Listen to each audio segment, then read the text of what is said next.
बिस्मिल्लाहिर्रहमानिर्रहीम। हाफिज़ा निदा टीवी के मुअज़्ज़ज़ देखने और सुनने वालों, अस्सलामु अलैकुम। आज की जो मेरी वीडियो है उसका मौजू है शेख अब्दुल कादिर जिलानी रहमतुल्लाहि ताला अलैह का शैतान से मनाज़रा।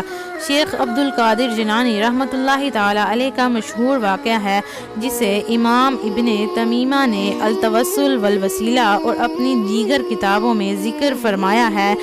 कहते हैं कि शेख अब्दुल कादिर जिलानी एक बार अपनी इबादत में मशगूल थे। एक नूरानी अर्श ज़ाहिर हुआ और उसमें से आवाज़ आई, ए अब्दुल कादिर, मैं तुम्हारा रब हूँ। जो चीज़ें दूसरों पर हराम हैं मैं उन्हें तुम्हारे ऊपर हलाल करता हूँ।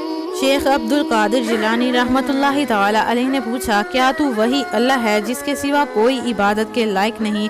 जवाब में खामोशी रही। तो शेख ने कहा, दूर हो ए अल्लाह के दुश्मन। ये कहना था कि सारा नूर तारीकी में बदल गया और एक तारीकी छा गई और फिर आवाज़ आई, अब्दुल कादिर, तुम अपने इल्म और दीन की समझ की बिना पर बच गए, वरना इस तरह मैंने हज़ार जाहिल इबादत गुजारों को गुमराह किया है।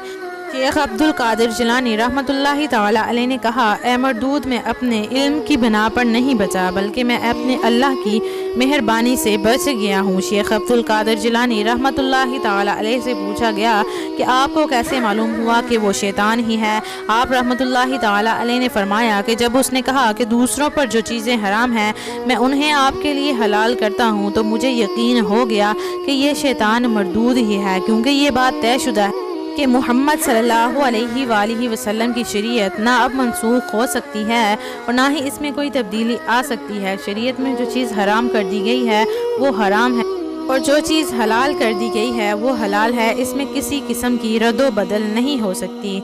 मैंने उससे पूछा कि क्या तू वही अल्लाह है जिसके सिवा कोई इबादत के लायक नहीं? तो वो जवाब नहीं दे सका, क्योंकि शैतान रब होने का दावा तो कर सकता है लेकिन ये दावा हरगिज़ नहीं कर सकता कि मैं अल्लाह ही हूँ जिसके सिवा कोई इबादत के लायक नहीं। मेरे मोहतरम अजीज़ों, इस वाक़े में ये सबक भी मिलता है कि इंसान सिर्फ़ अपने इल्म की वजह से अल्लाह के नज़दीक कभी नहीं हो सकता, क्योंकि इल्म तो शैतान के पास भी बहुत था।